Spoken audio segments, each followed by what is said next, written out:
길갈 집회는 사울 왕 위임식과 사울 왕정 출범식이었습니다. 그동안은 이스라엘은 신정 통치였습니다. 하나님께서 직접 이스라엘을 다스리셨습니다. 그런데 이제 왕정 통치, 사람이 왕이 되어서 다스리는 그 통치 체제로 전환되는 전환점이 바로 사울 왕입니다. 하나님께서는 이스라엘 백성들이 다른 나라들처럼 우리에게도 왕을 세워달라고 요구를 하니까 사람들이 볼 때 우리가 다른 나라의 침략을 받고 다른 나라들의 놀이개처럼 이리 치이고 저리 치이는 것은 우리에게 왕이 없기 때문이다. 그렇게 생각을 하고 우리도 다른 나라들처럼 선지자가 아니라 제사장이 아니라 왕을 달라 이렇게 요구를 하니까 사울을 초대 왕으로 세우게 허용하셨습니다. 하나님께서 기꺼이 이스라엘의 왕을 세우게 하신 것이 아닙니다. 너희들이 그렇게 원한다면 인간 왕이 다스리는 나라 체제에서 한번 살아봐라. 이렇게 허용하신 것입니다. 그래, 한번 살아봐라. 인간 왕이 다스리는 왕의 체제에서 한번 살아봐라. 이것이 사울 왕을 허용하신 하나님의 뜻이었습니다. 오늘 열리는 이번 집회는 표면적으로는 동성애 문제가 발단이 되었습니다. 여기에 대해서는 자세하게 이따 오후에 다시 한번 살펴볼 텐데, 그래서 구호를 건강한 가정, 거룩한 나라라고 정했습니다. 건강한 가정, 거룩한 나라. 본문에 나라의 형태를 새롭게 한다는 표현은 오늘 집회의 표어인 가정과는 무관한 것입니다. 그리고 개혁이나 갱신의 의미도 아닙니다. 단지 새로운 형태의 신정국가에서 왕정국가로의 전환을 표현하는 그런 의미입니다. 사무엘이 길갈로 가서 우리가 나라를 새롭게 하자, 이 말은 개혁이나 갱신의 의미의 새롭다는 그런 뜻이 아니에요. 그동안은 하나님께서 직접 이스라엘을 통치하셨다면 이제는 사람을 왕으로 세우셔서 나라가 굴러가게 하시는 새로운 정치 형태, 새로운 형태의 나라가 된다는 그런 의미로서의 새롭다는 표현입니다. 그런데 이것을 아는지 모르는지 성경의 맥락과는 무관하게 길갈로 가서 새롭게 하자 이렇게 갖다 쓰는 것은 말씀에 대한 오용인 것입니다. 길갈은 수레바퀴라는 뜻입니다. 수치가 굴러가게 한다라는 그런 의미로 여호수아 때 이제 광야 40년 애굽을 탈출했고 그리고 광야에서 40년을 방황하다가 드디어 가나안 땅에, 팔레스타인 땅에 이스라엘이 들어가기 바로 직전입니다. 그때 여호수아 때에 여리고성을 무너뜨리기 직전에 이제 애굽의 종살이, 광야 생활 40년의 그 모든 수치와 고난이 종지부를 찍고 가나안 땅에 들어가서 새로운 형태의 삶을 살아가게 되는 분기점이 된다라는 의미로 길갈이라는 그런 지명을 사용했습니다. 여기가 바로 가나안 정복의 전초 기지였습니다. 새로운 형태의 삶이 시작된다. 그동안은 사막에서 또 애굽의 종살이 그렇게 살던 그런 이스라엘의 형태가 이제는 나라같이 된다는 그런 의미의 새로움입니다.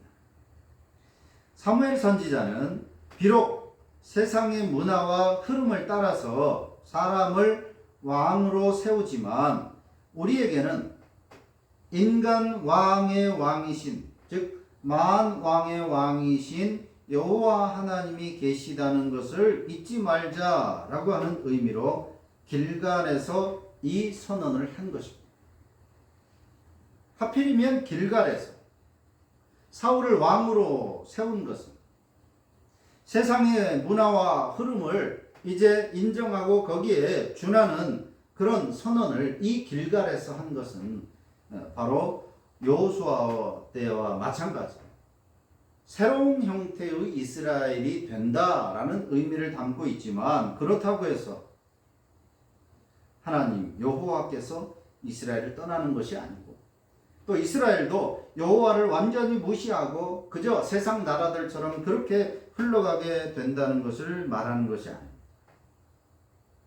그럼에도 불구하고 새로운 형태의 이스라엘이 되지만 그럼에도 불구하고 우리는 여호와 하나님이 우리의 진정한 왕이시라는 사실을 인간 왕도 바로 그 사실을 기억하고 나라를 다스려야 할 것이다 라는 그런 의미를 담고 길갈의 선언을 한 것입니다.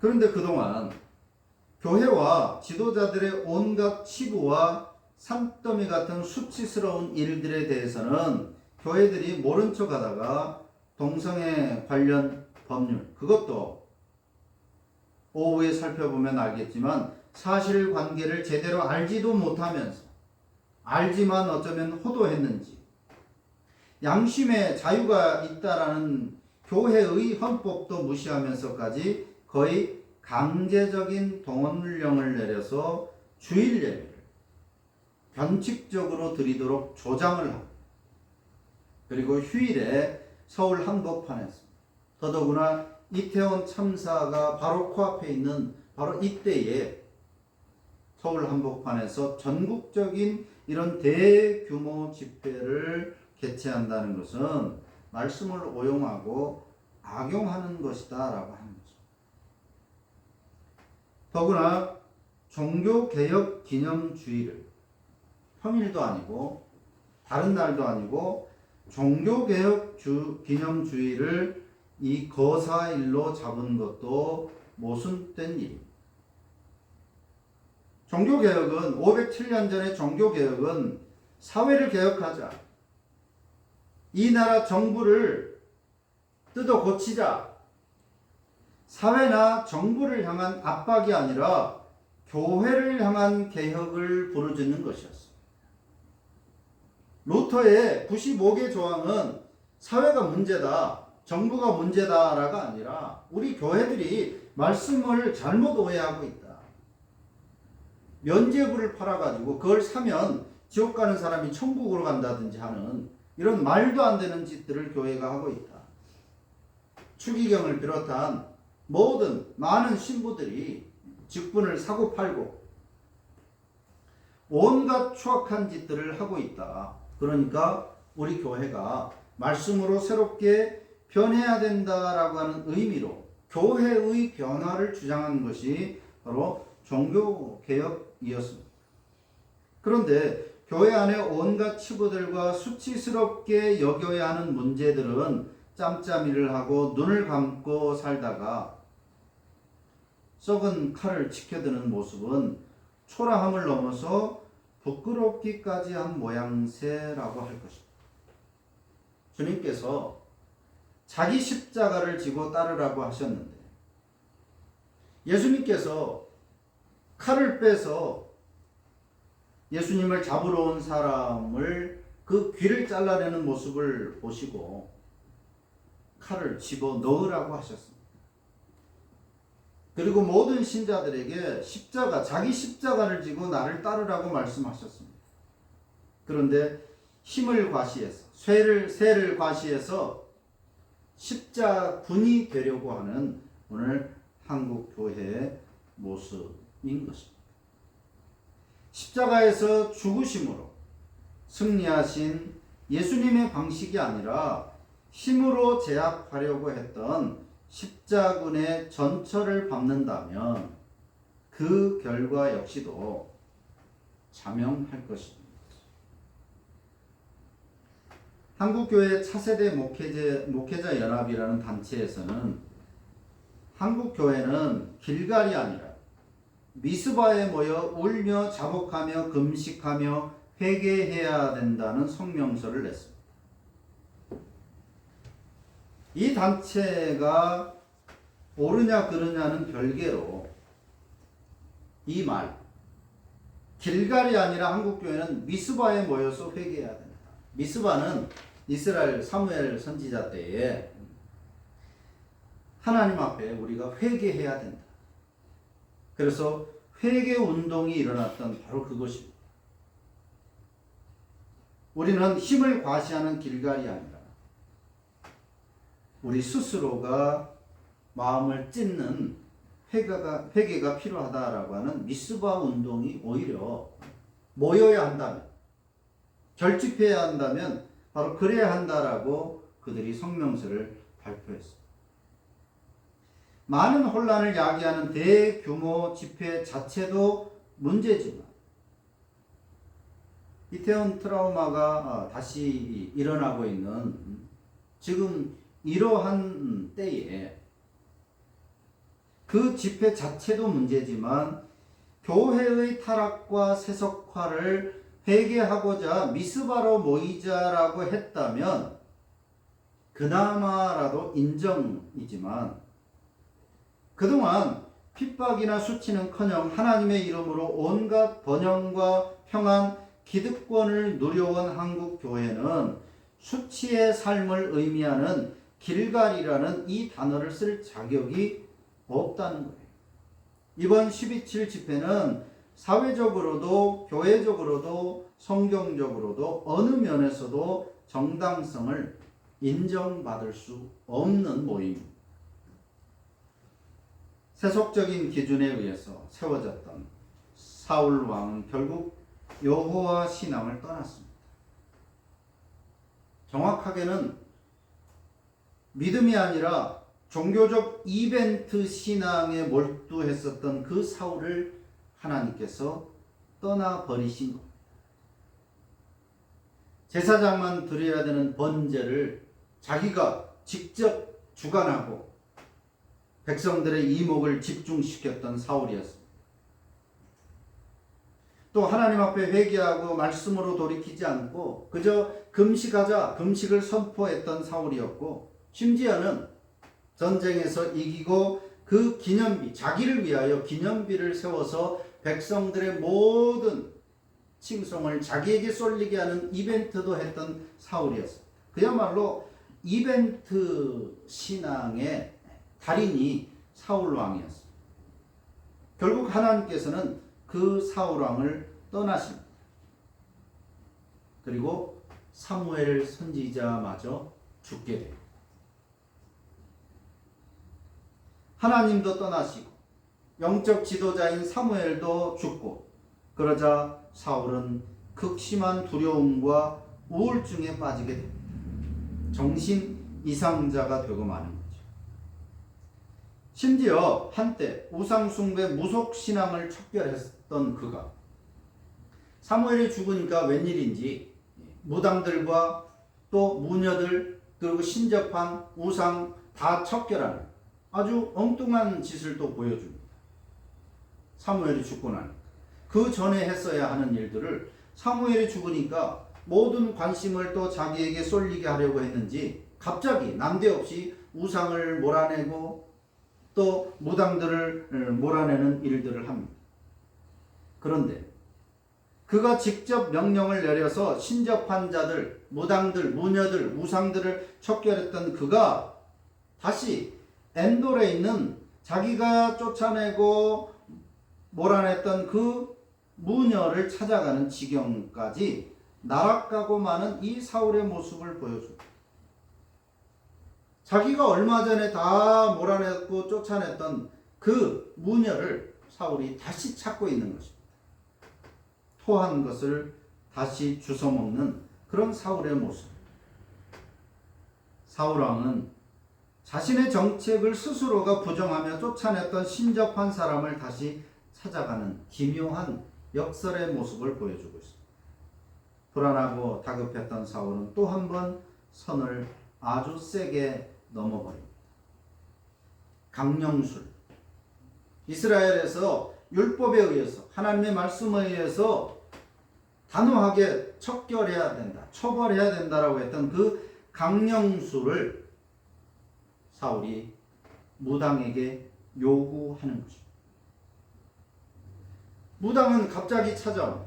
쫓아낼 때는 언제고 갑자기 찾아와서 죽은 귀신을 불러내라고 하는 사울의 그 본심을 알 수가 없기 때문에 처음에는 거절합니다. 당신이 금하지 않았느냐? 난 못하겠다. 그런데도 사울은 여호와의 이름을 걸고 내가 너를 벌하지 않을 테니까 죽은 사람을 불러내라. 말씀을 가지고 말씀이 금하신 일을 재차 요청하는 것입니다. 자기가 거절했던, 자기가 거부했던 그 일을 또 되살리는 정신 나간 사울의 모습을 보여주는 것입니다. 벌써 오래전 일이 되어버렸지만 코로나 시국 때 많은 교회들이 특히 이번 집회를 제안했다라고 하는 그 부산의 그 목사, 특별히 그 교회들도 마찬가지입니다. 예배는 예배당에서 드려야 한다라고 난리를 피웠습니다. 코로나 시국이 너무나 엄중하니까 당분간 교회에서 단체로 모이는 것을 금하고 각 가정에서 비대면으로 예배를 드려달라고 그렇게 정부에서 간곡하게 부탁을 했는데도 불구하고 많은 교회들이 거기에 따랐지만 일부의 사이비들이나 또 이런 정통이라고 하는 교회들에서는 비밀리에 모여서 편법으로 모여서 예배를 하다가 대규모 감염 사태를 유발한 교회들이 한두 교회가 아니었습니다. 그때는 주일 예배는 예배당에서 해야 된다라고 그렇게 난리를 피워놓고 이제는 오늘 부산에서 서울에서 모이려면 주일 11시 예배를 할 수가 없습니다. 그러니까 버스에서 예배를 드려도 된다. 일찍 와서 서울에 있는 어디 교회에서 예배를 드려도 된다.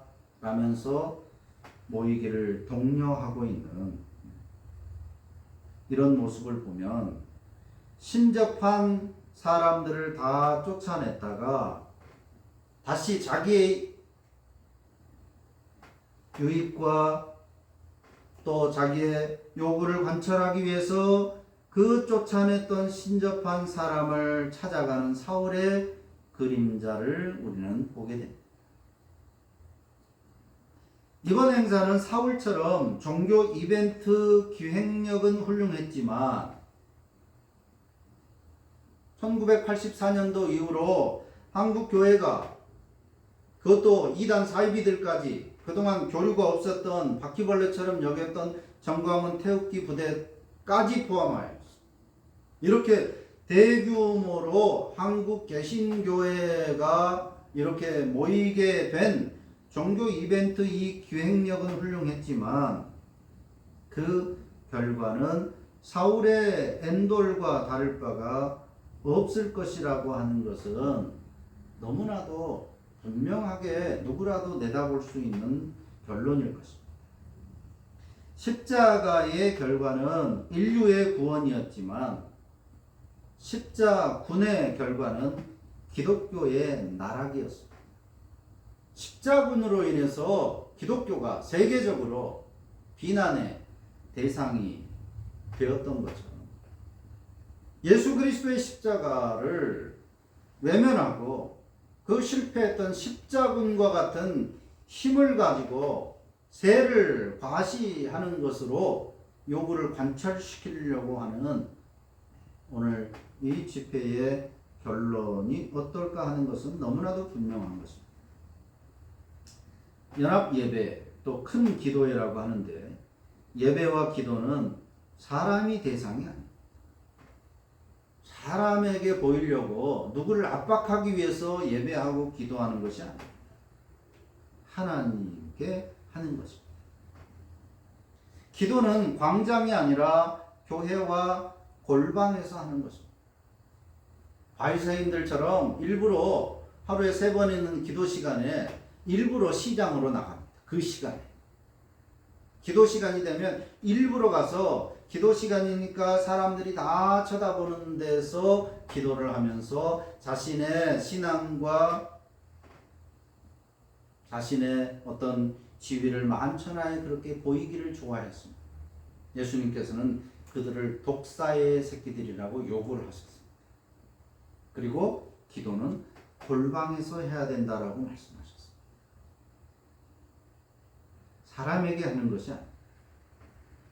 종교개혁 기념일은 개혁이 끝난 것을 기념하는 것이 아니라 개혁이 시작되었던 것을 기념합니다. 루터의 그 시작점을 종교개혁 기념일이라고 말합니다.